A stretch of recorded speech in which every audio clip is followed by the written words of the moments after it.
So there's another sheet of paper up here, like last time, and typically I will put one sheet summary of the slides up here so that you can have something to like write on or make paper airplanes or whatever you want. I have a bunch of announcements to make, one of which isn't even on this slide because I just found out about it this morning, which is that I think I told you that the programming assignments are going to count for something like, what did I say? 20% of the grade? I lied. So the programming assignment, whoops, just a second. The programming assignments, there are only 3 of them, and they're each worth 15%, or each worth 5%, so the total is 15%. And you're wondering, where did the other 5% go? The final, instead of being 25%, is 30%. This is because I didn't get the memo about the last programming assignment not being there until late. So I made a mistake.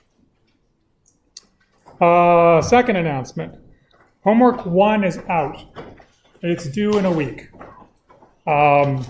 Take a look at it. It's on the website under assignments, and it's a link to an overleaf document which you can modify yourself after making a copy, which is kind of the preferred way to do it. Or you could print it out and handwrite it and then scan it again and submit that. But all this stuff is going to be submitted online. All of your homeworks and all your programming assignments are coming in online. So you have to figure out a way to get your handwriting to us. I encourage you to use LaTeX to do it. Firstly, because LaTeX is cool. It's like a programming language, another programming language. It's great. Yeah, it's Turing complete. Anyway. Secondly, we can read your mathematical notation because it's all typeset. Thirdly, in the future, you'll probably be using LaTeX for something, and this is good practice. Okay, there's still no labs this week, but there are office hours today. The only ones that are still available are from 2 to 4 in room 202 in the computer science building. And those are just to help you with machine setup. Finally, the last announcement is that we have rooms for the Syndas C++ tutorials, which are happening Sunday, Monday, and Tuesday nights. It looks like they're 3 hours long, but they're really probably not. They're more like 2 or maybe less. But this is how long the room is booked for. Each one of them is different. So it's not like pick one and go, but you could just pick one and go. And they're not required. You don't have to go to these. So this is just recommended. Recommended.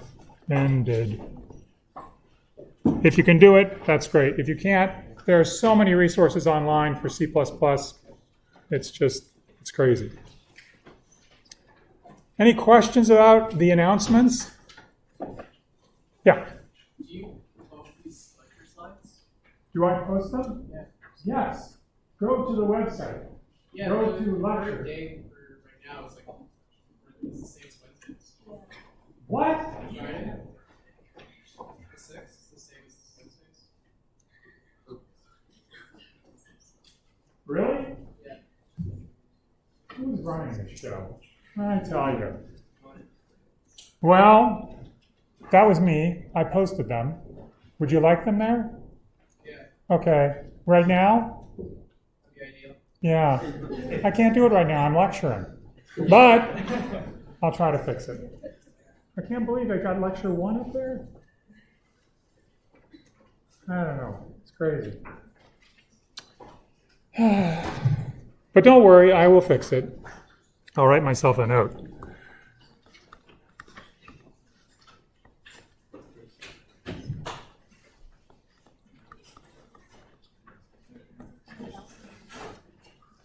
In my defense, I was up late last night, for me. It's like 1 o'clock in the morning and Overleaf went down. Yeah, that was fun. Okay, so any other questions about stuff? Oh yeah, there was another question, which was, where in the world are the recorded lectures? Like I promised you that I recorded lectures and you could listen to them. Where are they? I'm negotiating with the technical staff as to where I can put these things. They turn out to be larger than the technical staff wants me to put where I want to put them. So we have to find another place to put them. Anyway, it should be in a day or two. The recorded lectures will get up. Okay, any other questions about this kind of stuff? The announcement stuff?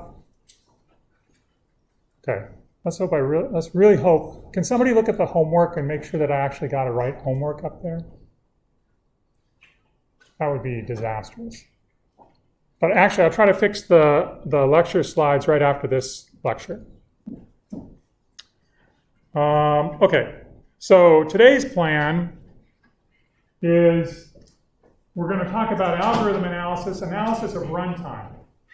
And that's not all of the types of analysis we're going to do in this course, but that's what we'll talk about first. It's a way of getting you to remember asymptotic analysis from 121 as well. And it's a way to sort of understand how to count the steps of a program and how much time a program is going to take. And so we're going to do a very simple example, but it'll be good. Here is our simple example. It's not even written in C++. It's sort of like lame C++. Well, actually, it's like nice C++. But in any case, this is the code. What do you think it does?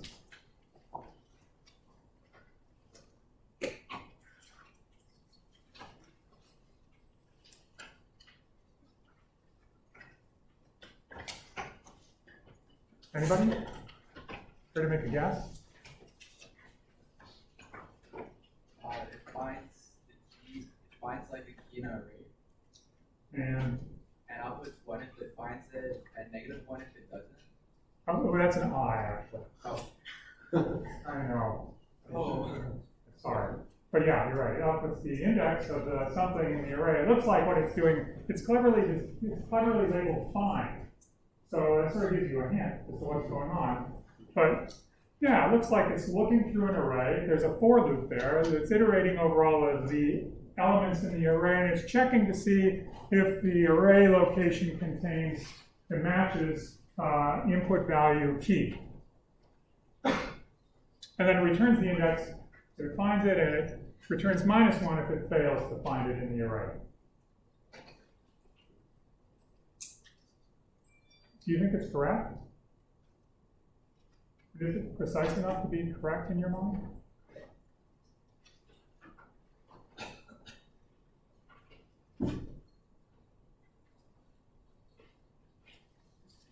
Looks pretty good. Let's not worry about correctness. We'll worry about running time. If we want to worry about running time, we have to understand what running time is for this function. I mean, I could give the function different arrays, and I could run the function on those different arrays, and I could write down the time it took for this function to execute for each of those arrays. But that's not really what I mean by running time analysis.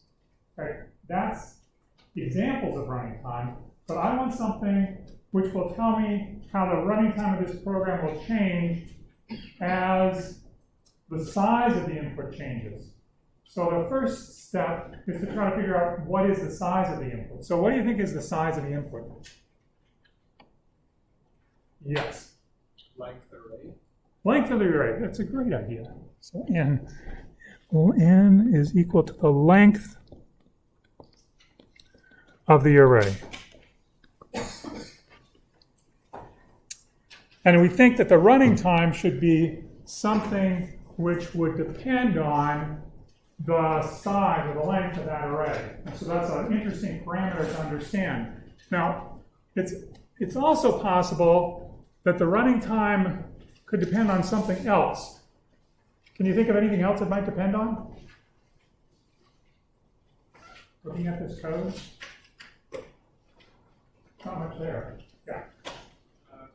Position where the key is. Position where the key is. That's very good. So it depends on the length of the array. It depends on the position of key. So the running time. Sorry, I got excited. Run time depends on, how am I doing writing wise? Everybody still with me?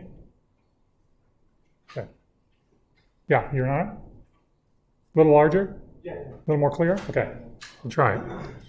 I'm not going to change it right now, but anyway, it says runtime depends on position of key, depends on the length. What else might this running time depend on?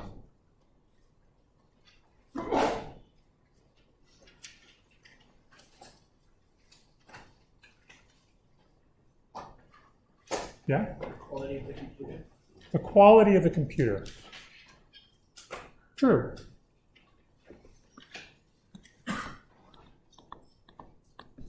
I'll put down, whoops, I'm not writing bigger. Speed of computer.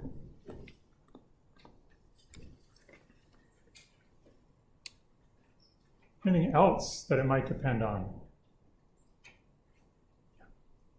Speed of the array access. Speed of the array access. Let me lump that in with speed of computer.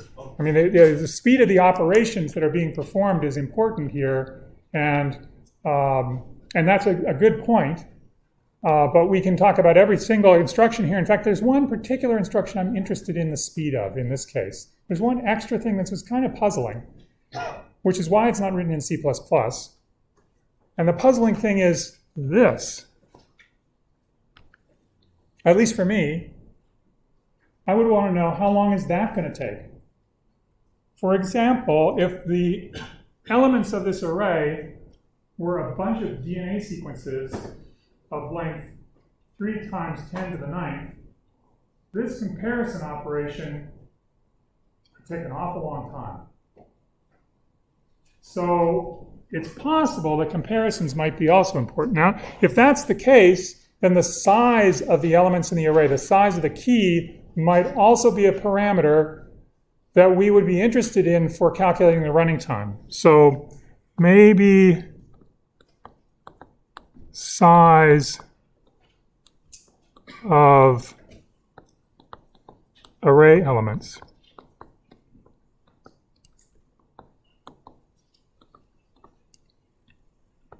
And if it was the case that that was an important parameter in analyzing this program, we would have 2 parameters. We would have a size for the array, we would have a size for the elements in the array, some sort of measure of how complex it is to compare them.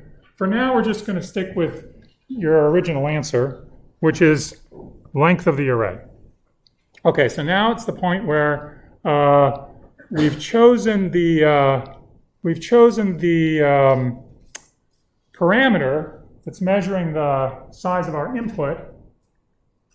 We don't know some things about the input, though, right? For example, we don't know about the position of the key, or even if it's in the array. So it really is the case that if I give you different inputs of size n, the same size but different inputs, this could run very quickly or it could run very slowly.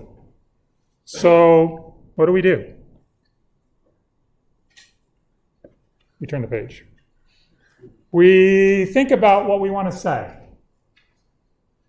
If you are talking to NASA and your algorithm is running on the space shuttle, or perhaps the next Voyager to Mars, and there's some guy there on that Voyager to Mars, and he wants to know how long it's going to take to make coffee on his computer, or whatever it is that he's doing. It's very important. It's critical. It's critical that that finishes before he runs into the planet. What kind of running time would you want to look at? What kind of quantification would you want to put over those inputs? You want to look at all inputs of size n, but which ones would you be interested in? Yeah? In the case you just described, I'd be most interested in the worst case scenario. That's what I would be interested in. I want it to finish before I hit the planet, right? It's worst case. So I want to look at the worst case running time. This is the maximum over inputs of size, whatever we've happened to pick. In our case, we have this parameter n, which is determining the size of our input, the length of the array. We want to look at the maximum over inputs of size n of the runtime. Okay, I give up. Runtime of find on key and array. That's what I want. I want the max, because it better be the case that you can tell me that this thing is going to finish before something bad happens. Okay, now that's maybe not the only thing that you might be interested in. It might be that you're an incredibly optimistic person.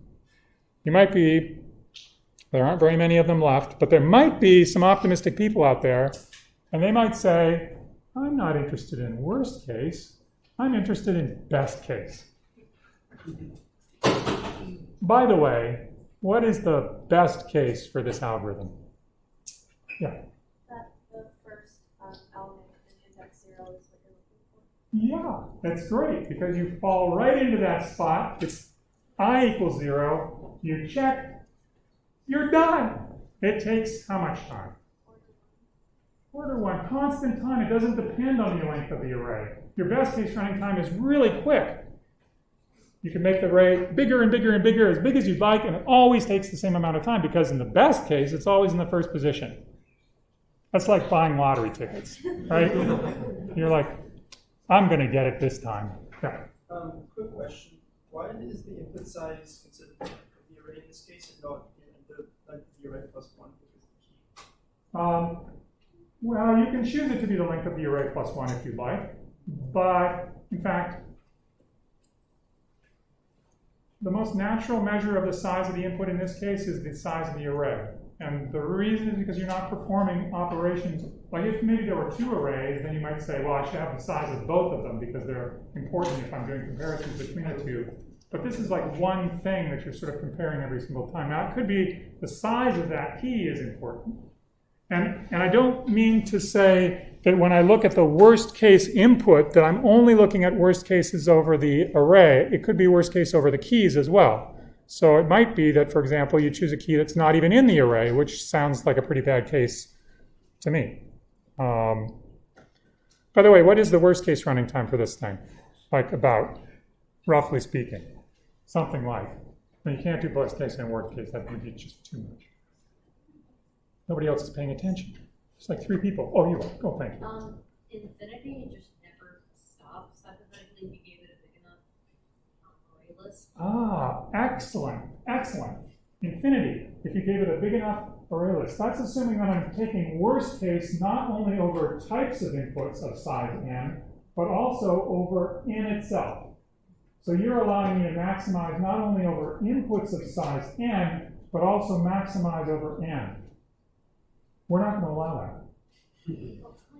Isn't that amazing? I mean, it's kind of, what we're trying to get at here, I guess, is getting an idea of how slow this function is as the input size grows. And so you telling me in the worst case it's infinity, it's true.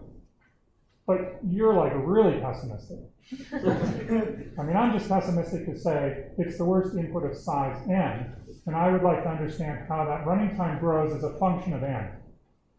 So, but this is a very good point. When somebody tells you you're looking at worst case, you have to be very careful to understand what parameters they're allowing you to maximize over. It's an excellent question. Yeah. It can only get as worse as O of n because the larger n gets, that's like the amount of time it will take. So time correlates with n.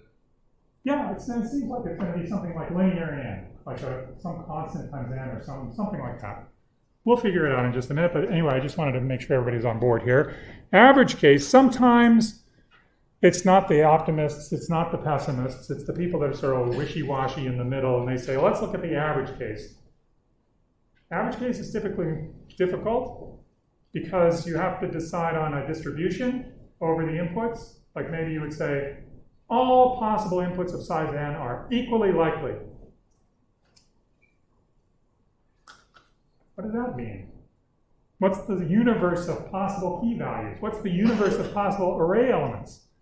If your universe is big enough, compared to n, you're going to be very unlikely to pick a random key that's even in the array of size n. So you have to be very careful about what you mean by average case. I mean, we'll look at average case, but I just want you, okay, yeah, I should write something down here.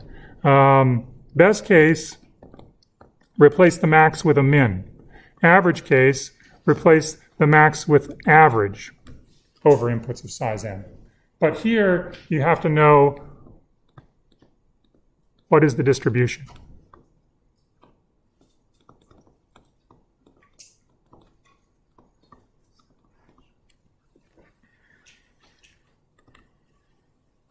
Okay, and you understand why we're doing this, right? You understand why we have to look at worst case or best case or average case. You just can't say what's the running time for inputs of size n. You just can't, I mean, you can say that, but you have to be more precise, because an input of size n doesn't tell me enough. N is not enough. You have to have a quantification over all inputs of size n, and that quantification is either a max, a min, or an average. Does it make sense? This is like just one thing we have to decide on before we analyze this piece of code. What are we talking about, is what it's talking. That's what it's asking. It's okay? Okay. So now, let's be pessimists, of course, because that's what we are. Worst case. We want the worst case running time over inputs of size n, not real all possible values of n, but just fix n, and worst case is maximum over inputs of size n. And we want to understand how much time this code takes. Now, of course, you've already pointed out that we can't do this very well, because we don't really know how quickly our computer will execute the different instructions that are in this program. We only have a vague idea of how much time it's going to be spending doing these things. And so we have to sort of get a measure that we can use for an algorithm independent of independent of implementing the code and timing it with a stopwatch. Because I mean, you're thinking that would be ideal, but you can't predict from that. So even if you timed it for many, many inputs, and you plotted them out on a chart, you would see a curve as n gets bigger. This would get, the running time would get bigger, but it doesn't tell you what the function is. You could extrapolate, you could sort of figure it out, you could use statistics, but what we're trying to do is come up with what the function is. And so we're going to make an assumption. And the assumption that I'm making here is how many lines are executed. How many people are happy with my assumption? This is usually the case. No one is happy with this assumption. We should really get in there and figure out how many operations are executed in one line, like the for loop line. For I equals 0 to length of an array minus 1, do something. Holy cow. Let's see, we got a load operation, we got a compare operation, we've got a decrement operation. Does it hit every time? I don't know. We've got a length call. Does that length call happen every single time? How much time does that take? Does it have to walk down the array and count the number of things in it? Is it n each time? No. I'm just saying it's 1. Every execution of that line of code is 1. Why am I doing this to you? Why don't I tell you the truth? Why? Why don't I tell you the truth? There's an answer for why I don't tell you the truth.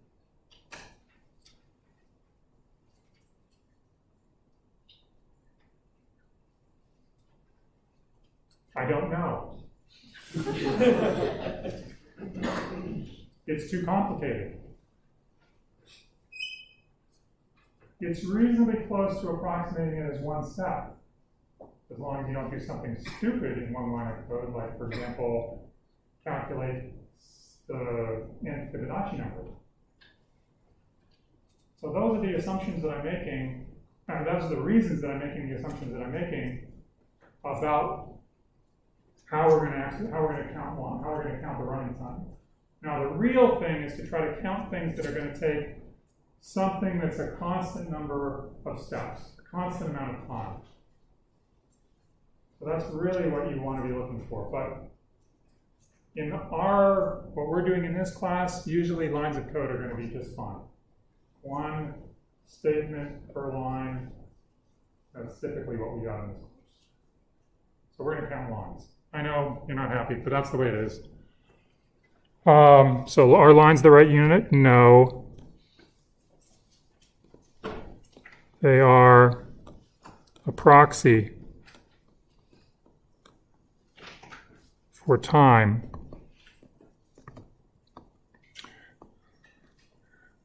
That hides, oops, let's not.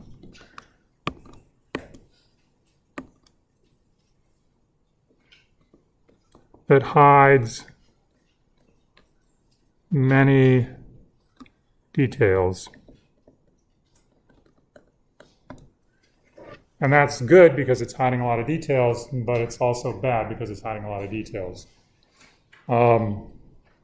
Okay, so how many lines are executed when I execute this piece of code on an input of size n? I would like a function of n, is what I would like. Is this like a good time to do crowd participation? Like, I mean, you can talk to each other? Because maybe that would be a good thing. Why don't you talk to each other and come up with the exact function that you want to tell me is the running time for this thing. Remember, it's in the worst case on inputs of size n. It should be a function of n. Go ahead.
Everybody good? No? No? Yeah? How many people need a little bit more time? You do? Okay, go.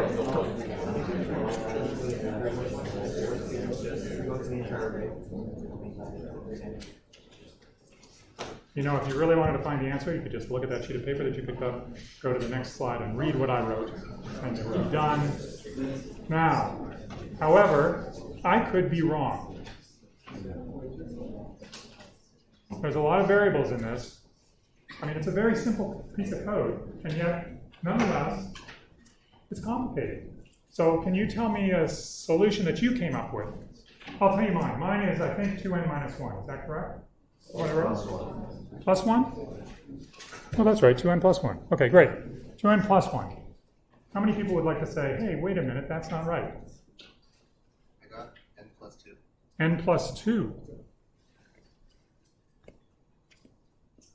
N plus 2. N plus 2.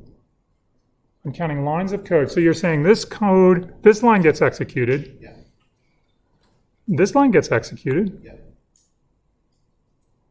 In the worst case, the return either would be executed because it's not in. But then this line would get executed. Yeah. So that's n plus 2. So that's 2 times n plus 2.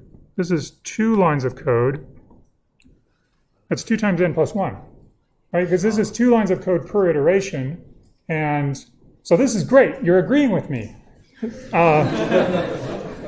But yeah, I mean, every iteration of this loop, oh, maybe you're not counting the for loop. You weren't counting the head of the for loop again. I thought the for loop is just gets counted once. Yeah, so, okay, this is a good thing. So his assumption was that the for loop, the line ahead of the for loop, only gets counted once, and that's a reasonable assumption to make. It's reasonable, except that it's not true. There has to be something done by the for loop on every iteration, so that's why I counted it. Like, there has to be a comparison that's done. As you know, it has to know when to stop the for loop. So it does something that I'm charging the for loop line for, independent of the comparison that's being done to check the key value. So that's why I did it. But you're perfectly reasonable. You know, if you wrote this on a final exam, just put a little note on the side that says, yeah, I know and then I'll know. You don't have to write that exactly the same way that I said. Anybody else got something different? Yeah? I just wrote 2n, and I was wondering when you got the +1. Are you counting the for loop as an additional +1? I'm accounting the +1 right there. But wouldn't it, so isn't that within the for loop, or am I saying that incorrectly? No, I've just used like Python indentation to indicate grouping here. So of course That's not within the for loop. that is not within the for loop. The other return is in the for loop, and this one is the one that happens when it falls out. So I'm converting everybody. Okay, anybody else I need to convert? Yeah. Why is it +2 and not +1? It's only one return that happens. Why is it? Oh, why is this n+2 down here? n+2? Yeah. I mean, this is his solution. So you can ask him after class. It's not my solution. My solution is 2n+1. But it could be wrong. There could be a better solution than this, and I mean, it could be a confusion, is what I'm trying to get at, and I just want to make that, yeah. I agree with your equation, but then in 121 we learned about taking the highest order, so we could just say that it's n. Now you're jumping way ahead here. That's great. That's exactly right. Exactly right. But when we talk about order, we have to start talking about other things too. Yeah. So we're getting there. I mean, this has maybe been all review for you guys, but believe me, when you look at the homework, it gets more complicated. For example, the loops are nested, and the indices don't necessarily go up by 1, and there's like all this cool stuff going on. It's going to be great. You'll love it, really. It will be cool. Any other questions about where this came from? Yeah? So are you not considering return I as a line of code? I am not considering it as ever occurring. Oh, right, because... If it did occur, then it would take the place of the return -1, because it would, in the worst case, be the last thing that happened, so I would get that +1 in there as well. But it doesn't happen every loop, for example. Yeah. If you're in the case where the key is not within the array, and you reach the end of the array in your for loop, doesn't the for loop line at the top have to evaluate again to exit? I was hoping nobody would say that. Isn't that 2n+2? Yes. It is. You're right. The for loop actually has to check to make sure that it goes over the bounds, and so then you would get an extra check at the top before you fell out and went to the bottom. And I didn't include that because I didn't want to talk about it. But I'm glad you got it because we had to talk about it. Okay? But part of the reason we're talking about this, you know why part of the reason we're talking about this is? No idea, right? It's like, why are we doing this? This is crazy, stupid stuff. Because of your point. We don't want to worry about constants. We don't want to worry about additive factors. We don't want to worry about low order terms. We want to understand the running time in a simpler way. So, you know, it's like this this question here. Okay, just bear. Okay, maybe it's 2. There. Does the 2 matter? Oh yeah, that's the other reason I did it. Does the 1 matter? Does the 2 matter? Yes, maybe they do. They might. Does the 1 matter? Maybe. If you're interested in running this code on arrays of size 1 or 2 or something like that, 1 is a substantial fraction of 4. And so it might be a large contribution that you don't want to pay. So it's maybe the constant term matters. Maybe this is a low order term, and maybe it matters because n is not really that big. If n is small, it might matter. Does the 2 matter? For sure it matters. I don't know how much it matters, but for sure it matters. The thing is that as technology changes, the time that it takes for each operation to be performed is going to scale by a constant factor. So if you have a constant factor here on the lines of code, and next year's computer executes a line of code twice as fast, then that constant factor is now somewhat dubious as a measure of time. Let's just put it that way. So maybe it matters, and in fact, there have been papers written on decreasing the constant factor in front of, you wouldn't believe the type of algorithms that are analyzed like that. But anyway, lots of them. There have been papers that have been written because they really want to understand from a mathematical point of view what's required. And so maybe it matters, but I wrote down something clever. Hold on. Here, I wrote this down. But as n gets bigger,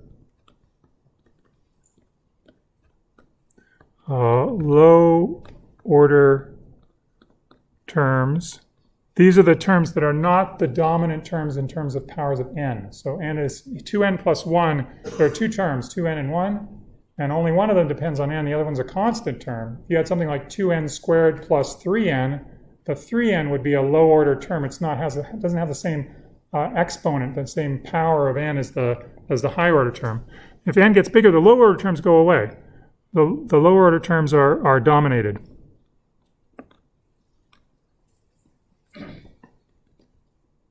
They're dominated by the high order term.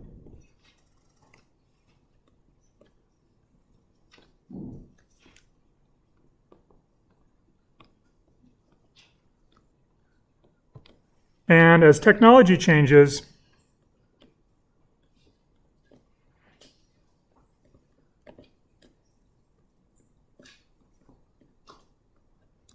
the time per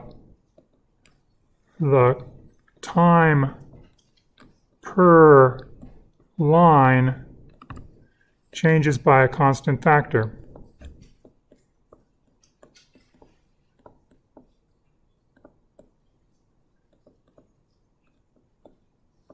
Plus, it's just messy. It's just messy to have to handle all of these constants. And unless you really need to do it, you would like to avoid having to go through that pain when you're analyzing a program. Because if you analyze a program, you analyze program A for solving a problem, and it has a running time of 3n squared plus 2n plus 4, and you analyze algorithm B for the same problem, and it has a running time of 17n log n plus 12, which one you use might depend on how big n is, but if n gets really, really big, the n log n algorithm is going to win. So we're looking at some type of method for simplifying this function so that we don't have to handle low order terms and constant factors. And thankfully, mathematicians have come up with such a thing. In fact, computer scientists have come up with such a thing. And that's something you know about, which is asymptotic notation. And I believe that you know about big O notation. Big O notation is saying that if I have a function like a running time t of n, and I would like to express that running time in a simpler way, I can use big O notation to say that t of n, for example, is big O of f of n, where f of n is a simpler function. So this is the running time in all its gory detail with constants and everything. And this is some simpler function that you would like to say that the running time is big O of, that simpler functions, to make your life easier. And it's true, this is the definition of what big O means. It's a positive constant c. This is a real number. And an integer n0, this is an integer, such that t of n, the running time, is no more than this constant c times f of n for all big enough values of n.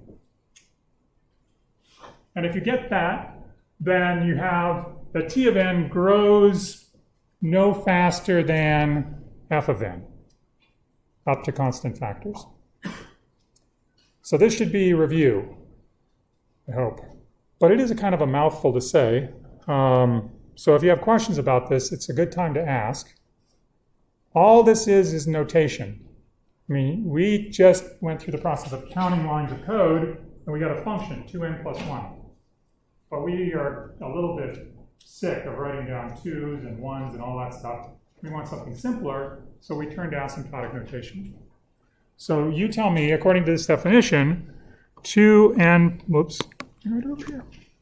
2n plus 1 is big O of what? N. By the way, this membership, set membership, it's not always used, but the idea is that big O of n is describing a set, an infinite set of functions. So it's the case that 2n plus 1 is one of the functions that's in that set of functions, big O of n. So that's why you use the membership, yep. I'm kind of confused about the 2n grows no faster than f of it, because doesn't 2n just grow faster than n? Up to constant factors. That's why that's in quotes. Oh, okay. Yeah, but a very good question. Yeah, you have swallows up constant factors as well. Okay. And they could be quite large constant factors. So in fact, there are papers that are written that say, for example, we can solve the four-color conjecture in order n time. The four-coloring problem in order n time. But the order is dependent on a constant, which is a tower of 2's that's approximately like 56. 2 to the 2 to the 2 to the 2 to the 2 to the 2, it's like huge. Nobody runs this algorithm. So I agree, it's not the best thing in the world to swallow up constant factors, but it makes things, at least for our purposes, simpler. Any other questions about this? Let's prove this. Why not? We've got like no time at all. Let's just do it quickly. Why is this true?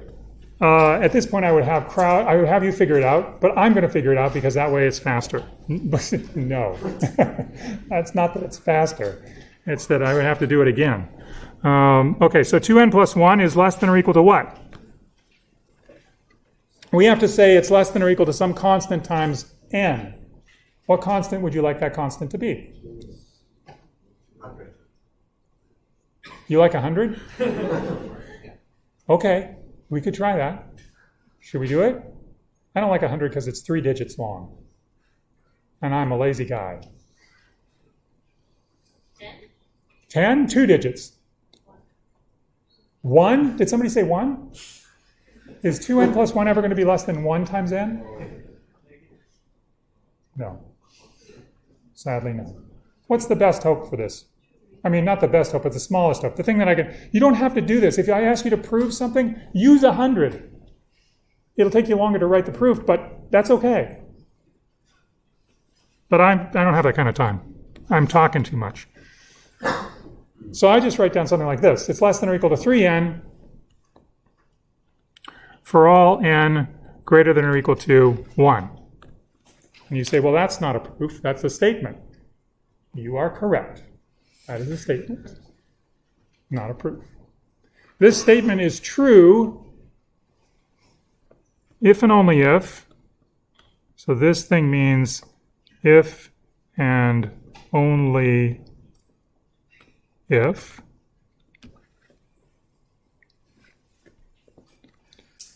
If and only if, let me subtract 2n from both sides of the inequality. This is true if and only if 1 is less than or equal to n by subtracting 2n, both sides.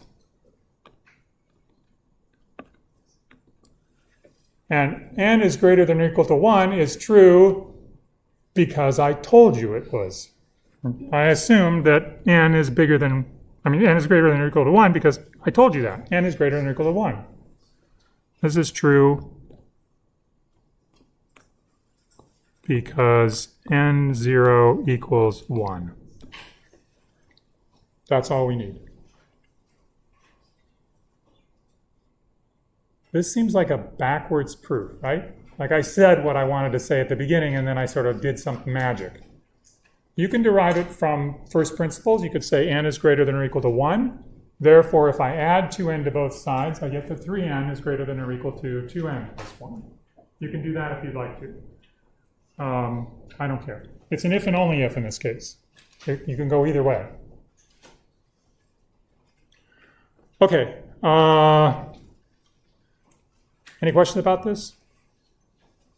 This is the world's simplest asymptotic notation proof. We'll do a more complicated one later. Now, there's big O, and then there's other asymptotic notations. Why, you say? Why? One was enough. What this big O notation is doing is it's telling you that the running time is less than some constant times another function. So this is like a relationship between functions which is the less than or equal to relationship between functions. So these are like function relations.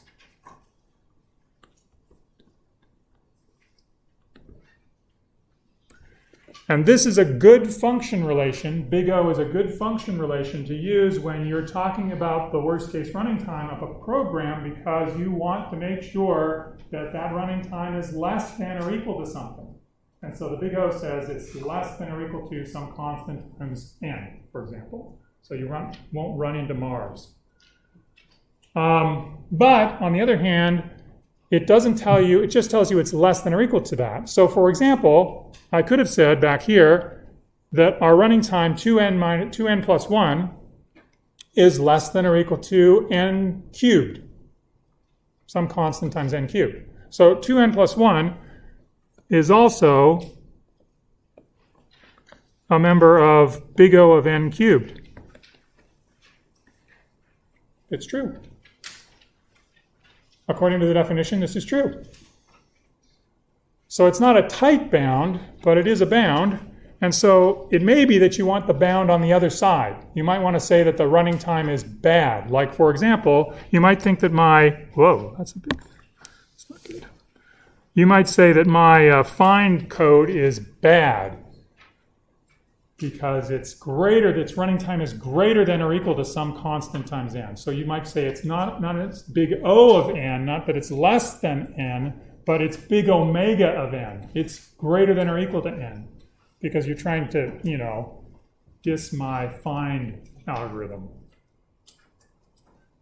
which you could probably do. Okay, there are other things, which is if they're both big O and big omega, then that's equal. They're asymptotically equal. They're not equal as functions, but they're asymptotically equal. So in our case, 2n is theta, 2n plus 1 is theta of n. It's big O and it's big omega. So that's theta. And then there are strict inequalities, which we probably won't use very often at all in this course, but just to let you know, there's a little o, which is strictly less than. And there's a little omega, which is strictly greater than. And what they're saying is that doesn't matter what constant you pick, that is always going to be the case that T of n is less than a constant times f of n for sufficiently large n. So it's sort of like a limiting thing. The limit of f of n, the limit of T of n over f of n goes to 0 in one case, and the limit of T of n over f of n